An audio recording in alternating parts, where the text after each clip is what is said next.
I'll never forget this night.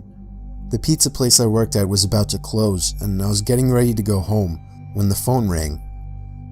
I was working the counter alone that night, so I was taking calls. I picked up the phone. There was complete silence, so I hung up. About a minute later, the phone rings again, so I pick up again. Still silence. I was about to hang up again when I heard the very weak and cold voice of an old woman on the other end. She said she wanted a regular pie delivered. I remained polite on the phone, but on the inside I was screaming. I just wanted to get home and end my shift. I called out to my boss that somebody is requesting a delivery. He told me I had to go.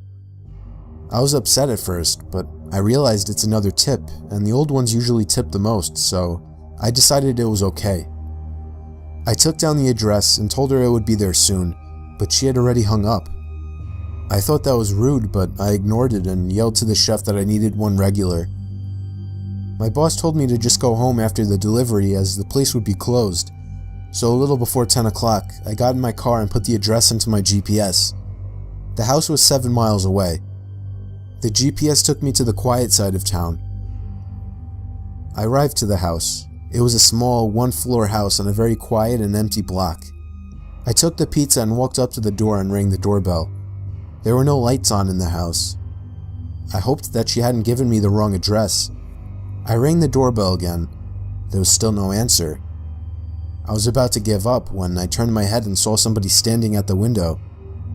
I got a little freaked out and backed up at first, but I eventually got closer to the window to see the person. It was an old woman, probably in her late 70s. She was just staring at me with a blank expression. I yelled to her through the glass that I had her pizza. She didn't react to what I said, so I screamed it louder. A big smile ran across her face. Not a pleasant, genuine smile. It was a smile that sent chills down my spine. I still remember that exact face she made through the window. I decided that I was freaked out enough and got back to my car and set the pizza in the passenger seat. I had to text my boss about this. I shot him a quick text and started my car, ready to get the hell away. I looked to my right to get one more look, to see the woman standing right outside my passenger side window, giving me the same stare she had given me before. I put my car in drive and floored it down the street, not looking back. My boss never made me do a late night delivery again.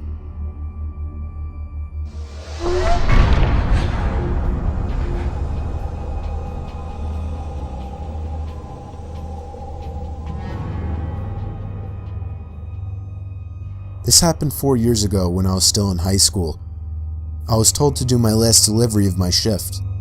I got in my car, which was a 1999 Camry, perfect for delivering pizzas. I GPSed the address on my phone. I live upstate in the country, so all pizza deliveries were long drives. I remember the sun was starting to set, so it was probably around 7 o'clock. I'd say after a good 15 minutes of driving through the foresty dirt roads, my GPS said I had arrived. It was an old little cottage-like house made almost entirely of wood. It was sitting all by itself in the middle of absolutely nothing but forest.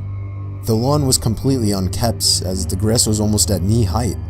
I was used to this kind of thing, so I didn't think much of it. I took the pizza to the front door. There was no doorbell, so I knocked loudly on the door. Within 10 seconds, I heard the sound of footsteps hitting wood on the inside of the house. The footsteps made it to the door and stopped. I started to feel uneasy. I got the feeling that I was being watched. And that's when I noticed there was a peephole in the door. "It's the pizza guy," I called out. I heard a low, harsh-sounding voice on the other side of the door, telling me to bring the pizza out back. I didn't like the idea of going back there. Something didn't seem right. "Are you sure, sir?" I called out. He didn't answer my question. The sound of footsteps didn't move away from the door, so I had the feeling he was still watching me. I almost found myself walking back to my car, but I decided I didn't want any trouble with my boss. The last time I brought a pizza back, he gave me attitude, so I reluctantly walked through the uncut grass and around the small house to the back. I remember there was a shed and a little patio back there. In the patio, there was a table with 4 chairs surrounding it. In one of the chairs, facing away from me, I saw the head of somebody sitting in the seat. I began walking over and said, "Excuse me," but the person didn't even move an inch. "Excuse me," I said again louder. Then from behind me, I heard, "Psst, over here." I turned around to see a man poking his head out from the corner of the house, looking at me with a crazed smile. "Come over here, I want to show you something." I freaked out, turned around and ran around the house in the opposite direction, back to my car, for some reason still holding the pizza. I got in my car, started it, and got away from there. On my way back to the pizzeria, I pulled over to the side of the road and called the police. Eventually, I was informed that there was no sign of anybody having been in that house for a long time. I quit my delivery job a few days after that. I have no idea what would have happened to me had I gone up to that man, but to this day, I still wish I had just turned my head to see who or what was sitting in that patio chair.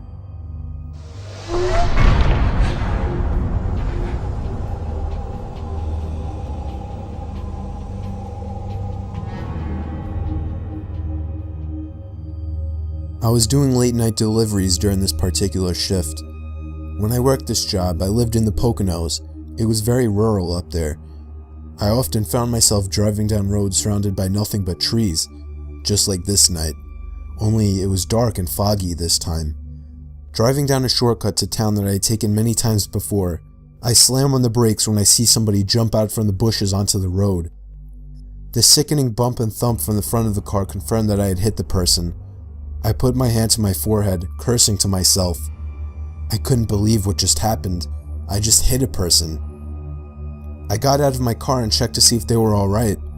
It was a man wearing a black hoodie with the hood up. He lay motionless by my car tire. I had no idea what to do. At this point I was panicking. Why the hell was this guy in the middle of nowhere? Why did he jump in front of my car? And then things got weirder. I can hear a scream for help, coming from the woods to the left of me. Somebody was in trouble. I looked at the man I hit with my car. He was still on the ground, motionless. I'd only be gone for a minute, I figured. For whatever stupid reason, I thought it was okay to leave the man behind, to go into the woods. I moved in the direction I heard the scream originally, hoping to hear another, but it was just total silence, except for the night creatures making their sounds. "Where are you?" I yelled out. It was at that moment I heard the sound of a foot crushing the leaves on the ground. I turned in the direction of the sound, and even in the dark and foggy weather, I could still make out the figure of somebody hiding behind a tree opposite me. I ran as fast as I could back to my car, looking back constantly to make sure I wasn't being followed. When I got back to my car, the man I had hit was gone. I didn't stick around to wonder where he went. I just got back in my car and proceeded down the road. My heart was racing the whole drive through, but I still ended up delivering the pizza. I got to the house, and when I rang the bell, a middle-aged woman answered. After paying, I noticed that her eyes focused on something behind me, and then she asked me, "They let you guys have delivery partners now?" I was confused and asked her what she meant, and she told me, "You got someone with you in your car." I felt a pain in my stomach as I turned and saw somebody sitting in the backseat of my car. I called the cops using the woman's phone, and they arrived shortly after, but the person in the backseat of my car was already gone. The scariest thing about this whole story, the police found a blood-stained knife on the floor of my car where the man was hiding. This memory still haunts me every day, and I can genuinely tell you, it's painfully scary just to imagine how things could have turned out if I hadn't made the delivery.